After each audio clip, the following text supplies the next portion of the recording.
Manifestazioni dinamiche, spesso distruttive, talora creative, simbolo della natura che si evolve.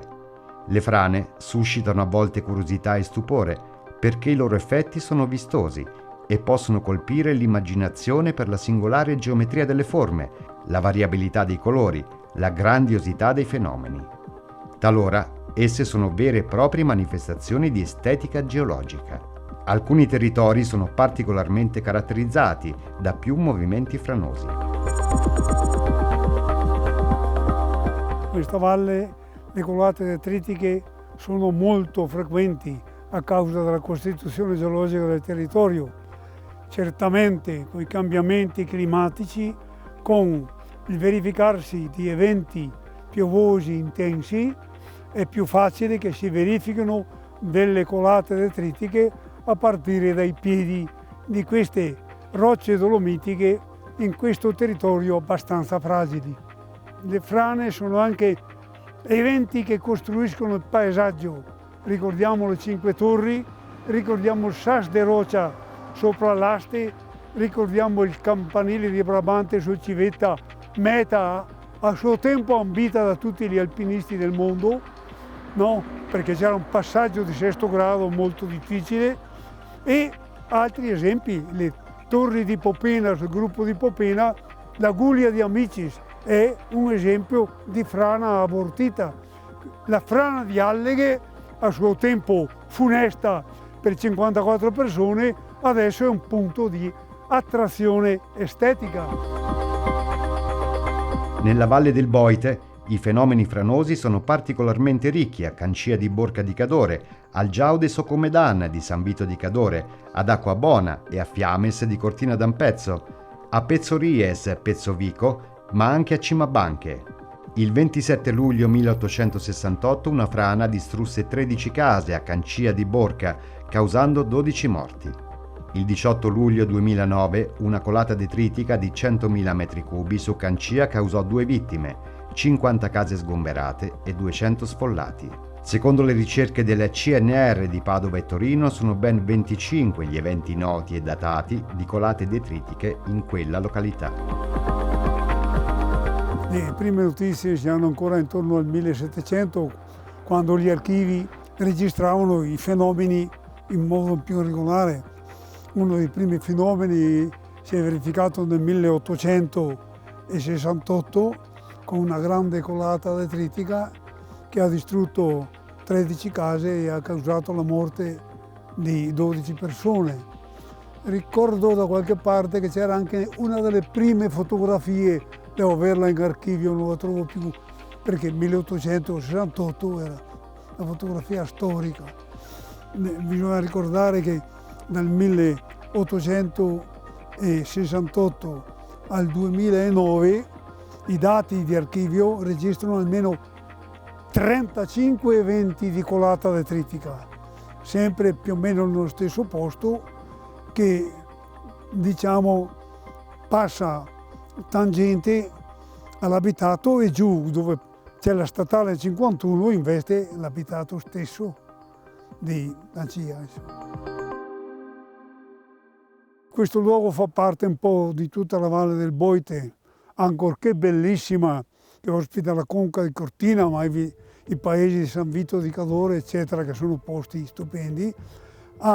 Questa valle ha la morfologia aperta, con versanti a scarsa pendenza ridenti sovrastati da pareti rocciose dolomitiche, ma il piede delle pareti rocciose dolomitiche è costituito da formazioni geologiche tenere, fragili, deboli, laonde per cui, specialmente nel post-glaciale, dopo il scioglimento dei ghiacciai a partire dai 15.000 anni fa, l'evoluzione dei versanti si è verificata progressivamente, periodicamente, attraverso frane che crollano dai versanti alla base delle pareti rocciose, creano depositi detritici, i quali accumuli detritici sono coinvolti nelle colate successive, coinvolti fino a essere portati a fondovalle, dove ci sono gli abitati e c'è la viabilità.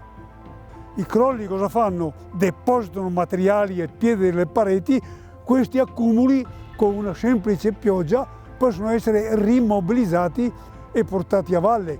Questa è una legge generale che vale per questo luogo, ma per qualsiasi altro luogo delle Alpi dove ci sia una costituzione geologica, diciamo, simile, analoga.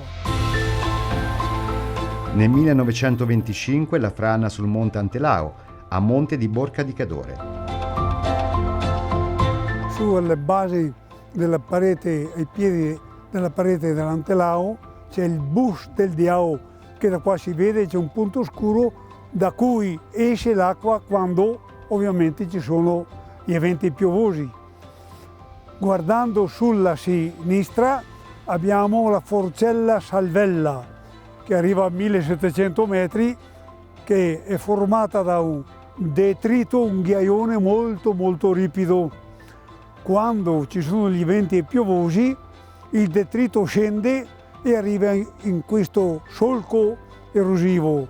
L'acqua che esce dal bus del Biaul prende questo detrito e lo trasporta a valle sotto forma di colata detritica debris flow lungo questo canale che ora noi vediamo essere rivestito in pietrame di calcestruzzo e massi da scogliera. Questo lavoro è successivo al 2009, perché ricordo a suo tempo che erano stati costruiti una decina di gabbioni, ovviamente facilmente travolti da una di queste colate detritiche. Uno dei punti più scenografici ai piedi del Giao de Sacomedan.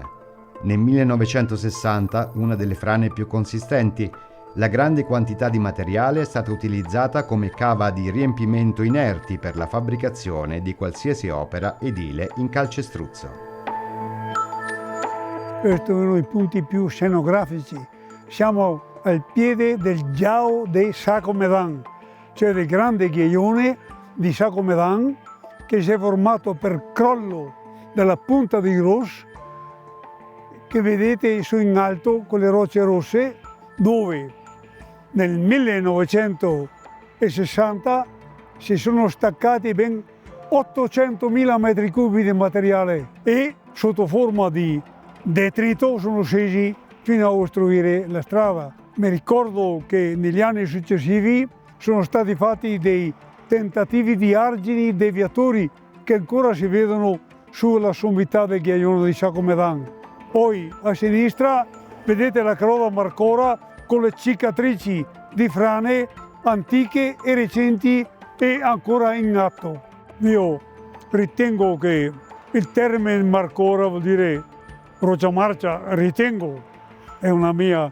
Si tratta di una parete di dolomia affetta da molti piani di stratificazione e molte fratture su una parete molto alta, alta quasi 1 migliaio di metri, la parete dal piede fino alla sommità, e si vede che gelo e disgelo lavorano facilmente in questa roccia abbastanza fratturata. È banale prevedere che nel futuro ci saranno più o meno gli stessi eventi di oggi. Il materiale non crea problemi diretti per la viabilità o per la sicurezza, perché si deposita ai piedi della parete, ma dopo le piogge intense possono rimobilizzare questo materiale e trasportarlo a valle. Quindi è molto interessante, diciamo, l'osservazione da parte dei tecnici competenti e degli enti di competenza che oggi lavorano in questi posti per dare le indicazioni sulla sicurezza dei luoghi.